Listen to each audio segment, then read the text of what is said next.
कक्षा 8 कार्य पत्रक 38 गद्यांश पद्यांश को पढ़कर समझ के साथ प्रश्न के उत्तर दे पाएंगे। तो ये पद्यांश है यानी कवितांश, कविता का अंश है। देखो, पुरते निक्सी रघुपति वधू, रघुपति की बहू पत्नी, तो रघुपति कहते राम को, तो रघुपति वधू कौन हो गई? सीता, सीता माता, ठीक है ना। पुर होता है नगर, जैसे अपने बोलते हैं जयपुर, है ना, पुर नगर को बोलते हैं, उदयपुर, है ना। तो पुर कहते हैं नगर को। तो पुरते निक्सी, निक्सी मतलब निकली। ये कब का वर्णन है? जब राम लक्ष्मण सीता अयोध्या से वन गमन के लिए राजमहल से निकल रहे थे, उस समय की बात है। ते मतलब से, जो ब्रज भाषा अवधि भाषा उसमें ते आता है ना, वो से हिंदी में से बनता है। धरी धरा धारण किया, धीर धैर्य, दे मग में डग द्वे। ध्यान देखो कितनी बढ़िया सुंदर शब्दावली है। कविता जब रचते हैं ना, तो ऐसे ही शब्दों का आकर्षण बढ़ाने के लिए, लय बनाने के लिए, तुक मिलाने के लिए, मात्रा का मिलान करने के लिए ऐसे शब्द जोड़े जाते हैं। तो देखो, धरी धीर दे मग में डग द्वे, मतलब धैर्य धारण करके मार्ग में, मग होता है मार्ग, मार्ग में 2 ही कदम रखे थे। मतलब भाव ये है कि ज़्यादा दूर चली नहीं थी। नगर से 14 वर्ष के वनवास के लिए निकले ही थे, थोड़ी दूर चले थे, थोड़ी दूर, ठीक है। जल की भरी बाल कणी, जल की, जल की कणी, जल के कण, जल की बूंद, जल की बूंद माथे पर जल की, मतलब पसीना आ गया, क्योंकि वो तो राजकुमारी थी, महलों में रहती थी और पालकियों में चलती थी। नहीं समझे क्या? राजा महाराजा की कोई कमी होती है क्या? लेकिन वो कोमलांगी सीता जो है 2-4 ही कदम रखे थे मार्ग में, इतने में ही पसीने आने लगे मार्ग में। पुट सूखी गए मधुरा धरवे, पुट सूखी गई मतलब ओटों के जो पट है वो सूख गए, दोनों होठ वो सूखने लगे, प्यास के मारे प्यास भी लगी और वो होठ सूखने लगे। फिर ही बूझती है, थोड़ी देर बाद में फिर पूछने लगी। क्या पूछने लगी? श्री राम से क्या पूछने लगी? देखो, चलनो अब कहती के, अब कितनी दूर चलना है? सीता मैया थोड़ी दूर नगर से निकलने के बाद चली तो राम से पूछने लगी, श्री राम से क्या पूछने लगी कि हे स्वामी अब और कितनी दूर चलना है? ये हंसी वाली बात है, क्योंकि तुम कोई थोड़ी दूर के लिए थोड़ी जा रहे हो, 14 साल चलना है। घंटा 2 घंटा होना तो ही चलो, कह दो कितनी दूर जाना हो। जो 14 साल चलना, पूछने की क्या जरूरत है? अभी पूछने की जरूरत नहीं, चलना ही चलना है तो 14 साल लगातार। पर यहाँ थोड़ा भोलापन दिखाई दे रहा है। सीता माता भोलेपन से क्या पूछ रही है कि चलनो अब कहती के, कि अब कितनी दूर हो चलना है, मुझे तो पसीने आ गए। पर्णकुटी कहियो कित है कि पर्ण होता पत्ता, पत्तों की कुटिया, घास फूस की, जंगलों में वहाँ ईंट तो होती नहीं थी, नहीं समझे क्या? सीमेंट तो होती नहीं थी, तो पत्तों से लाठियों से वो आप जैसे यहाँ झोपड़े बनाते हो ना, झोपड़ियाँ बनाते हो ना, तो वैसे ही। तो पर्णकुटी कहिए कित है कि वो पत्तों की कुटिया कहाँ बनाओगे, कहाँ है, ठहरेंगे कहाँ? क्योंकि चलने के बाद 14 वर्ष का वनवास का मतलब यूँ नहीं था कि 14 साल तक लगातार चलते ही रहेंगे, चलते नहीं, यूँ क्या बैठेंगे? नहीं क्या बैठेंगे? भी बैठेंगे ना। तो विश्राम करने के लिए जो पत्तों की कुटिया वो कहाँ बनाओगे, कहाँ है, ये पूछने लगी। अब अगर इसमें से प्रश्न आपको कोई पूछे कि राह चलते सीता मैया ने श्री राम से क्या पूछा था, कर दोगे ना ऐसे? तो अगर ये पद्यांश समझ में आ जाते ना अपठित, तो जल्दी हल होते हैं। तिये की लखी आतुरता, पत्नी की बेचैनी देखकर, आतुरता होता है बेचैनी, तिये की लखी होता है, लखना होता है देखना, लखना देखना। 1-2 शब्द अगर नहीं आ रहे तो यहाँ अर्थ लिख लिया करो, ठीक है ना। तिये की लखी आतुरता, अपनी पत्नी की बेचैनी देखकर, है ना, अधीरता देखकर। पिए की आंखियां, पिए कौन? श्री राम, पति कौन? श्री राम की आंखियां जो है वो भी अति चारू, सुंदर आंखों में, चारू होता है सुंदर, लिख लो नीचे बेटा, कुछ शब्द लिख लिया करो। चारू क्या होता है? हाँ, अति मतलब बहुत ज्यादा, अति चारू चली जल चुए, जल चूने लगा, आंखों में जल चूने लगा, मतलब श्री राम भी रोने लगे। अपनी पत्नी की इस प्रकार की आतुरता देख करके श्री राम की आंखों में भी आंसू आ गए। तो ये पद आपके समझ में आया क्या? अब इसके उत्तर देने आसान हो जाएंगे। समझ में नहीं आया होता ना तो दोबारा पढ़ो भले ही, लेकिन जब पढ़ने के बाद में उत्तर लिखते ना तो अच्छा रहता है। बच्चे क्या करते हैं, नीचे वाले प्रश्न पढ़ते हैं और ऊपर वाले शब्द मिलाते हैं, कोई लाइन मिलाते हैं, वो उठा कर नीचे लिख देते हैं। क्या सोचते हैं इसी में से तो उत्तर लिखना है, लिख देंगे। इसको बहुत इजी समझते हैं, इतना इजी नहीं होता ये। चलो आपके तो फिर भी क्लास 8 है, इतना हार्ड नहीं है, छोटे छोटे प्रश्न है, सिंपल। देखो, उपर्युक्त पद्य कौन सी भाषा में लिखा गया है? ये भाषा अवधी है। तुलसीदास ने रामचरितमानस अवधी में लिखी है, तो ये रामचरितमानस का पद है, तो अवधी भाषा लिखो। ए वे बड़ा धी अवधी, ए वे बड़ा धी अवधी, भाषा लिख दो आगे, अवधी भाषा, अवधी भाषा। एक शब्द और लिखो, फिर आपको मैं जोड़े बना के बताता हूँ, युग्म शब्द। ए वे आगे जो खाली जगह पड़ी ना उसमें लिख लो, ए वे छोटी दी। बाई चांस अगर आप अवधि में लिखवा रहा था, छोटी मात्रा लगा देते अवधि, तो फिर इसका अर्थ क्या होता? समय, समय सीमा, समय सीमा। काफ़ी अवधि तक वे नगर में ठहरे, मतलब काफ़ी समय तक। और बड़ी धी लगा दोगे तो भाषा हो जाएगी, ठीक है ना? ये जोड़ा बन गया कि नहीं बन गया? युग्म शब्द एक मैंने बहुत महीने पहले बताया था, अगर याद है तो आपके। देखता हूँ किसका तेज दिमाग है। ऊपर जो नीली पट्टी है वहाँ लिख लो पहले, तो फिर पूछूंगा। ए चल अचल, और नीचे लिखो अचला। अब कौन बताएगा? हाथ ऊपर करो, कौन बता सकता है? अचल और अचला बोस में, अचला भूमि। वेरी गुड, एक तो सही बता दिया। ए चल जो चले नहीं, पहाड़, अचल पहाड़ है, बताया था, याद रखा करो बेटे, भूलने के लिए नहीं बताता मैं। लिखो अचल पहाड़, पर्वत। अचल क्या होता है? और अचला भूमि, पृथ्वी, अचला। समझ में आई कि नहीं आई? याद रह जाएगी। अब की बार 5, 7, 10 दिन बाद में याद आया तो पूछूंगा तो मुर्गा बना के ठोकूंगा, सोच लेना। एक शब्द और लिख लो इसी के साथ है। ए आगे जगह पड़ी उसमें लिखो, ऊपर नीली पट्टी पर है। ए ने ले अनल, और नीचे लिखो अनिल। ए छोटी नी और ले अनिल। हाँ वेरी गुड, वाह क्या बात है। दोबारा बताओ। वायु, हाँ लिखो अनल आग और अनिल वायु। अब घर पर तो पता नहीं आप दोहराते हो नहीं, यही दोहराओ। अचल पर्वत, अचल पर्वत बोलो 5 बार।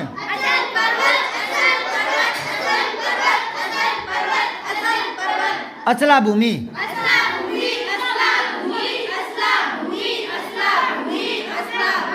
अब ऐसे याद रखना, अचला तो स्त्रीलिंग शब्द आ गया तो भूमि आ गया, और ए चल जो ना चले पहाड़ है, तो ये याद रह जाएगा। अब अनल आग, अनल आग, अनल आग 5 बार बोलो।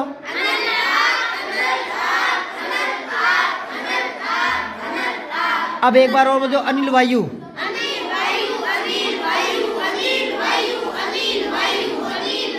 वो 7वीं क्लास में है क्या अनिल? क्या नाम उसका? अरे अनिल को बता देना कि तेरे नाम का अर्थ वायु है ना, ऐसे याद भी रह जाएगा आपके, ठीक है ना? तो ये हो गया। अब आओ अपने वापस इसी पर आते हैं। निम्नलिखित शब्दों के मानक रूप लिखने हैं। मानक मतलब स्टैंडर्ड के रूप शब्द, जैसे अपने बोलते हैं ना दूध, इसका भी स्टैंडर्ड का है दुग्ध। अपने बोलते हैं घी, इसका स्टैंडर्ड का नाम है घृत, ठीक है ना? समझ गए? तो देखो यहाँ निक्सी, ये तो कौन सा है? अवधी भाषा का। और इसका मानक रूप कौन सा है? जो प्रचलित है, जो माना हुआ है, प्रचलित है, स्टैंडर्ड का जो नाम है, शुद्ध हिंदी का जो शब्द है, तो निक्सी का निकली, निकलना है ना? नहीं समझे क्या? घर से निकलना। अब है पर्णकुटी, इसका सही नाम लिखते हैं तो अणे लगाओ यहाँ पहले तो ऊपर पर्णकुटी, अणे लगाओ टे ठे डे डे ने की जगह पर्णकुटी, पत्तों की कुटिया ब्रैकेट में लिखो तो लिख दो, पत्तों से बनी कुटिया, पत्तों टहनियों से, पत्तों मतलब केवल पत्ते नहीं होते, ठीक है ना, पत्तों टहनियों से बनी कुटिया, बनी कुटिया, समझ गए क्या? अब आओ मग, मार्ग, मग किसको कहते हैं? ऊपर रह चला जाएगा, आधा रह हमेशा ऊपर है जाता है, मार्ग। तीय क्या होता है? पत्नी, अभी बताया था भूल गए। फिर सुखी, सूखना, बड़ा सू लगाना, बड़ा सू, सूख ना, छोटा लगाओगे ना तो सुख, सुख तो हो जाएगा, जो दुख का उल्टा होता है सुख, कि मैं बहुत सुखी हूं ऐसे बोलते हैं ना। अच्छा, ये है सूखना, मतलब सूख जाना, सुख और सूख। चलो ऊपरी युग्म से बनाओ, ऊपर नीली पट्टी लिखो छोटा सू और खे, नीचे लिखो बड़ा सू और खे, दोनों का अर्थ लिख दो। सुख तो होता है आनंद, सुख का क्या लिख दिया ऊपर वाले छोटे सू का? आनंद, सुख का, और सूख मतलब सूखना, जैसे कपड़े सूखते हैं ना, हाँ क्रिया है ये। अब आओ नीचे, इतने शब्द बताता हूँ, अगर घर पर जाकर दोबारा पढ़ लो ना तोते की तरह थोड़ा और याद कर लो तो आपकी हिंदी बहुत गजब हो जाएगी। पर आप सोचते हो कि बस मुझे तो कुछ करना ही नहीं, बुबजी करवा देंगे सारा कुछ।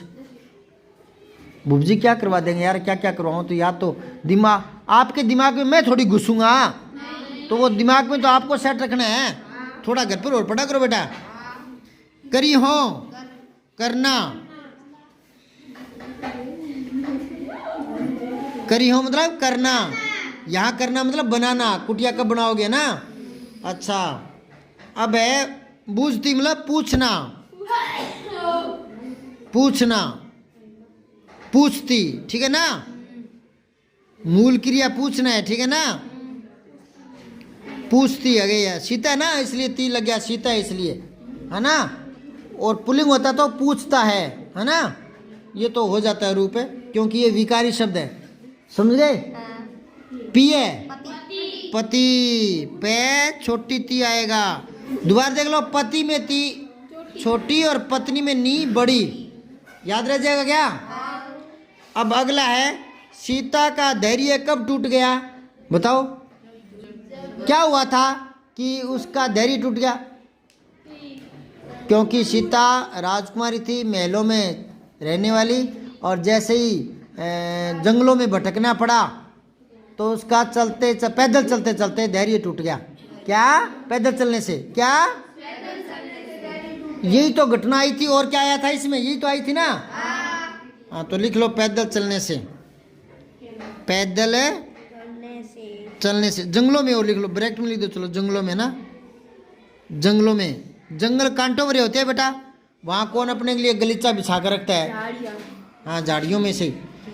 चौथा देखो मधुराधर, मधुर मतलब मधुर, और अधर होते हैं होठ, ए और ए आ, दीर्घ संधि हो गई यहाँ पर।